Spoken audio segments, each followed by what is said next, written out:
A while ago, the people over at gearsapp.com sent me the Hard Candy Stylus pen for the iPad to review. Now, they've recently launched a new website called gamingzap.com, and they decided to send me over something from their new product range. Now, they do lots of different accessories for hardcore gamers, and they thought it'd be a good idea to send me over the Tritton AX Pro headset. The AX Pro provides all the normal functionality of a 360 or PS3 headset, albeit with the addition of Dolby Digital 5.1 surround sound. And this is ideal for people who want to have the full surround sound gaming experience, but maybe don't have access to a full AV system, or want to keep things personal, playing in a bedroom or a dorm room, for example.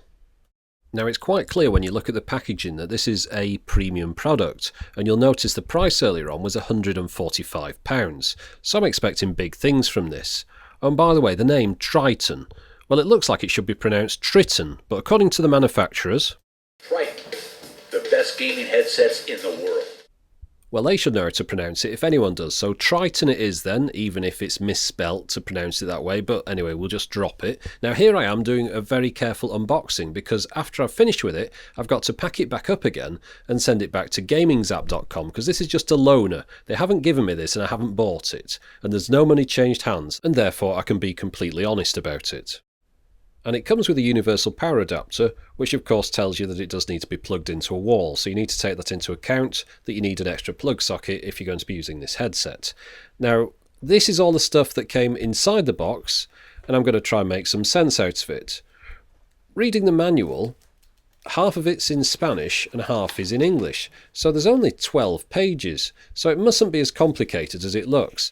And within those 12 pages, they've got to incorporate instructions for the PlayStation 3, the Xbox 360, and the PC, which it's also compatible with.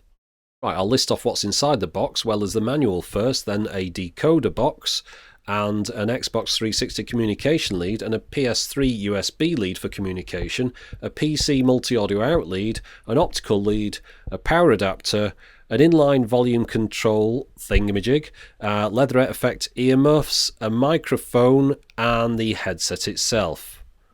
Didn't I do well? Right, now the headset itself is an all-plastic construction. It's quite well made, it's quite solid. These earmuffs that are on it can be replaced with these kind of leatherette effect ones if you prefer that. Now I'll just attach the microphone to it. It slots in and then swivels around into a locked position. It can be used either on the right or on the left, depending on which way you swivel it, and you can bend it to whatever position you want it to be in so that it just goes next to your mouth, of course. The left and right headphones are marked with L and R, rather obviously inside the case here, and if you were to pull off one of these earmuffs that come off quite easily, you can see inside there the 4 individual grills for the different speakers inside. Right, now before your very eyes, I'm going to attempt to connect all the different wires together. So we'll start off with the inline volume control, which comes with this sort of DIN plug device, which plugs into one of the 2 sockets on here. The reason there's 2 sockets is that you could connect another headset to it if you bought one and if you were rich enough, of course. Now the power adapter, one of the plugs goes into that one there, and then the other one goes into the side of the box, so the headset gets its own power, and then the decoder box also gets some power as well, but it saves you using 2 different adapters. Now the optical lead plugs into the bottom here.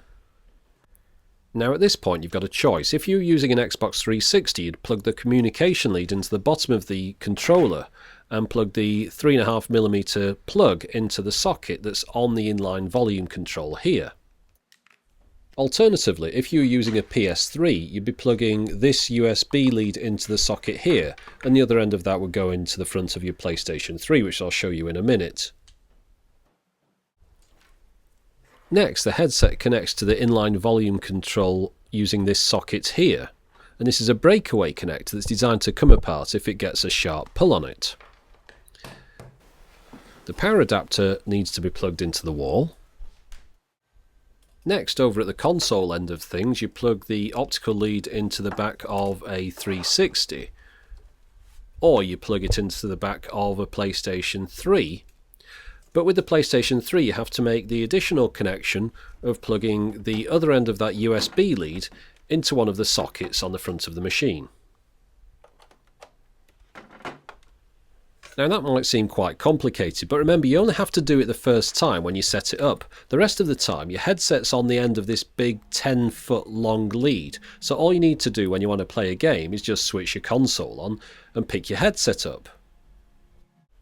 All the rest of the wires in the decoder box can just be shoved down the back of the console. I've got them out at the front here for demonstration purposes, but you wouldn't normally need to do this. The decoder box has got a few indicator lights on it, which you can largely ignore. There's a power light, and then when sound's coming through to it, a Pro Logic light comes on, and then when it gets Dolby Digital through, the Dolby Digital light comes on. But as I say, you can just shove that down the back of the console and forget about it. You might be interested to know that the headset lights up, which is pretty cool if you're into that kind of thing. Now I'll talk you through some of the controls that come on that inline volume control. As you can see from this, it's colour coded depending on what volume's coming through.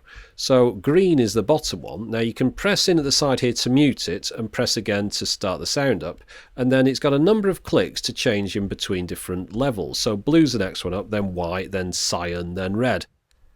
This box gives you individual control over the front, centre, rear and sub, so you could have them at different levels to one another. If you wanted a bit more front, you could put that up, and you could knock the sub down if you wanted. And the box also has the controls for adjusting the volume on the communication on your headset between you and the other players, and you can mute the microphone here if you want to as well. Now I'll be using the headset with my PlayStation 3. And in the menus, under the settings, it shows as a C-Media USB audio device. And the sound from the microphone comes through loud and clear. Okay, so it's time to give it a go, and what better game to try it out on than Call of Duty Black Ops? Now I'm going to warn you up front that I'm the world's worst Call of Duty player, and if you don't believe me, just keep watching for a moment. And since you can't hear what I'm hearing, I'll cue some music to fail by.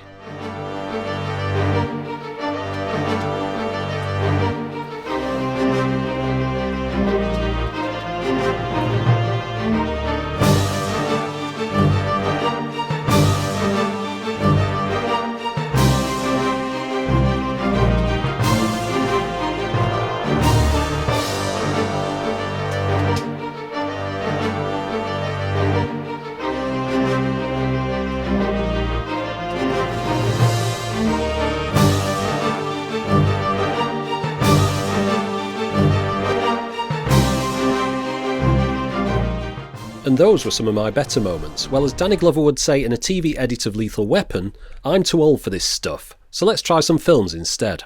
The surround sound headphones make a noticeable improvement compared to a normal set of headphones when watching the same material.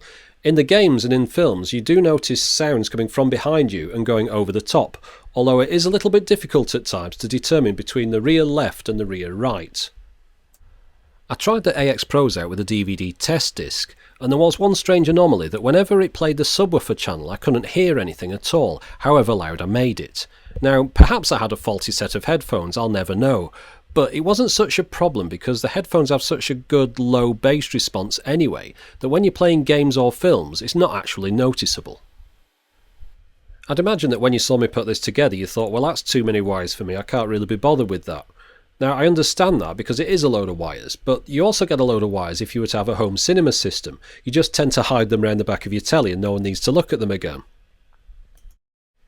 And it's a similar situation with the AX Pro. Once you've got the decoder box wired up, you can just hide it away somewhere behind your Xbox or PlayStation 3 and just use the headphones when you need to listen to the sound. I suppose you might need to switch the box on or off at the mains, but that would be about the only time you need to go near it. So to sum up, the AX Pros are a very good headset. They're very comfortable to wear for a long period of time, and despite the all-plastic construction, they appear to be quite sturdy. These really are a premium price set of headphones designed for the hardcore gamer, the kind of person that will put hundreds of hours into their favourite game. The surround sound gives you an advantage over other people in that you can determine which direction sounds are coming from. And with you having headphones that do the surround sound rather than speakers, you can perhaps play till God knows what time in the morning without waking up everyone else in the house. So many thanks to GamingZap.com for supplying me with the Tritton AX Pros, and if you're seriously into your gaming, make sure you go over and have a look at their website and see if there's anything that you like. So all I've got to do now is figure out how to get all this back inside the box. Thanks for watching.